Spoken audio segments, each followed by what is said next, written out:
Onyx quite recently just made another reminder showcasing how their layer 1 can actually process 24,000 transactions per second, which I think showcases that they're not playing around. I mean, keep in mind, the mainnet of their layer 1 launched this year in 2026, a time when a lot of people are leaving. They're looking to stay and they're looking to build, which I find quite surprising. And I'll talk about this in today's video, and I'll even discuss the price a little bit later, even though there hasn't been much going on, only around 1% recovery in the past 24 hours. But I digress. I first want to clarify, I am not telling anyone to do anything. Nothing I say is financial advice, and it's just my personal perspective and review. So if we take a look at Onyx, again, showcasing how their layer 1 can indeed process 24,000 transactions per second, people may say, why does that even matter as of right now? It doesn't have good adoption. I understand that argument to a certain extent, but sometimes things don't matter until they do. You know what I mean? Like, for instance, right? The good, fundamentals of Ethereum, Solana, all these famous layer ones, it didn't matter until it eventually did. So we got to let that sink in.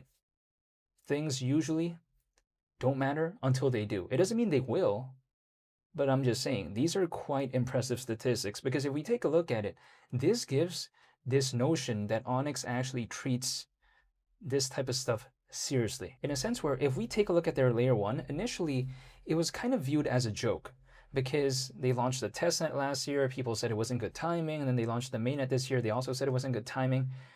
But again, we have to take a look at how, okay, sure, it didn't align well with the altcoin space, but I think the approach is more so for the long term, because they're laying down the building blocks right now. When a lot of people are leaving, they're looking to enter. So what happens if, let's say, demand comes back in? If, let's say, the attention were to come back in, they're waiting right there. It doesn't mean they will receive the attention, but they're just waiting. It's like, for instance, imagine, let's say there is a shoe retailer. Like, let's say this retailer only sold shoes, right? Now imagine if, let's say, for whatever reason, the market is having a downturn, a lot of brands pulled their shoe off from the shelves. So the store looks kind of empty, right? But imagine a brand that's kind of somewhat unknown comes in and says, hey, you know what? We want to have our shoes here. Now, of course, it's going to seem odd, right? Because it's like, whoa, a lot of these shoe companies are leaving. Why is this one entering? But why are they doing that, though? They're doing that because when they put those shoes on the shelves, even though it's kind of not doing so good in terms of this hypothetical scenario, in terms of the market, they're anticipating that maybe one day that demand for the shoe or demand for shoes when it comes to that store were to come back in again. And what happens if it does? If they're waiting right there, it doesn't mean they will receive the attention, but just because they were waiting right there the entire time, some people might notice it even more. So this is kind of the analogy that I have when it comes to Onyx. They launched Onyx Mesh this year, by the way, a very monumental achievement. We're talking about something that hypothetically allows institutions to still utilize, traditional blockchain technology, so to speak, but not have all of this stuff out there be public, right? Because some of these enterprises, they want some things to be private, some things to be public.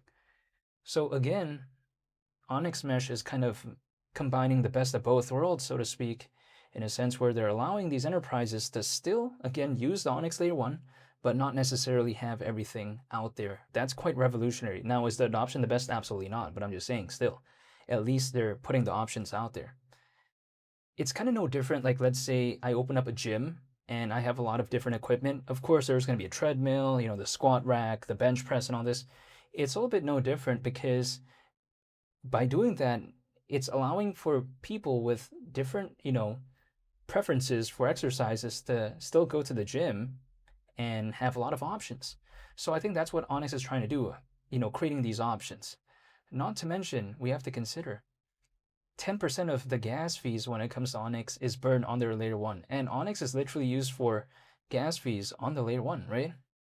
So the more and more activity that were to go on there, if it were to happen, it's going to create this, deflationary pressure over time. It might not be too significant because it's only 10% of the gas fees that happen on the layer 1 basically, and the gas fees are not even that much to begin with. So it's going to have this sustained effort over many, many years. But it doesn't matter to me because at least there is that mechanism in place. And also, right, it could change. Who knows if it goes from 10% to 30 or 40%, because we've seen other projects out there change before. So it's really nothing new. 10% isn't the end all be all. It's not the end game, so to speak, right? You know, the Avengers end game. It's not that. It's not like it's going to be 10% forever, maybe. You know, for instance, we take a look at Avalanche. Literally 100% of the gas fees on there are burned. Now, the gas fees are not too much to begin with, but it's 100%. So Onyx is still at, 10%. Who knows? It could maybe jump to 20, 30, 40%. We just don't know. But at least, we've seen a precedent. We've seen an example of other projects out there, having 100% of the gas fees be burned. We've seen that before. So when it comes to the Onyx Layer 1, 10% of those gas fees that are being burned, that's not the end all be all. Or should I say, not the end, right? That's not like it's the final thing, maybe. It could always change, hypothetically, in my opinion. So when I take a look at Onyx as of right now, not much has really changed. I mean, yeah, the recovery around 1.5% in the past 24 hours, not much. Market cap still around 130 million. Yeah, I mean, it's still like around 8 times away from its peak last year in terms of market cap. But you know what? If it goes back there, there's one place I'm going, and that's Sizzler, the restaurant. Because at this point, if it could just go back to its peak last year, I don't need an altcoin season anymore because it's so low compared to that. Like literally, I mean, this is around 8 times away from its peak last year.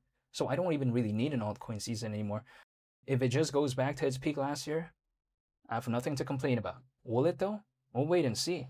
But I wouldn't complain at all if it did. And Onyx is way better right now than last year, by the way, in terms of fundamentals, right? We take a look at the Onyx Layer 1 in terms of the mainnet launching this year. So if it was able to reach that last year without even really being as good as right now in terms of the fundamentals, imagine, if it could even go back there, how the task may not be as difficult as before if the market sentiment were to change just because it has better fundamentals currently, arguably. But that's a pure hypothetical.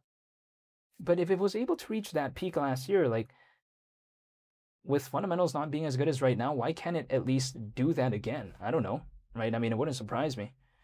But I'm just saying, we'll wait and see as of right now. But that takes time, right? Usually for the market to recover, I don't know when it will. I don't know if it could, but I'm just waiting. Now, I don't have to wait. It's purely voluntary. It's like, for instance, I recently watched Spider-Man. Do I have to watch it? I mean, it was my choice, right? I mean, a lot of my friends did, so I felt like watching it, but it's not like I had to, in a sense. It was just like voluntary. I felt like it. It's kind of no different when it comes to this space. I don't have to hold this project. It's not like someone is telling me, hey, you got to hold like that. No, I mean, even if someone did tell me, I'm making the decision myself. Like, it's my choice if I want to hold or not when it comes to this space, right? But again, I'm voluntarily deciding to because I voluntarily want to ride on the roller coaster. It's like, for instance, The Revenge of the Mummy, which is one of my favorite rides ever at Universal Studios. But I'm saying, do I have to go on that ride? Not necessarily, but I voluntarily want to because I feel like it. So it's kind of no different when it comes to this space. Why am I dollar cost averaging approximately once a month into my favorite projects? And why am I still holding and staying patient? It's because I voluntarily want to. But again, that's just my sentiment as of right now. So Onyx recently making that post showcasing, hey, you know what? The mainnet of the Layer 1 can handle 24,000 transactions per second. I thought that was quite legendary, so I felt like making a video on it. Even though they already have reminded people about this before, however, the fact that they reminded people about this again, I think kind of showcases just how massive of a achievement that is, arguably, at least in their perspective. But yeah, I'll be sure to make more updates moving forward. I want to say thank you so much for watching, and I hope you all have a very wonderful day.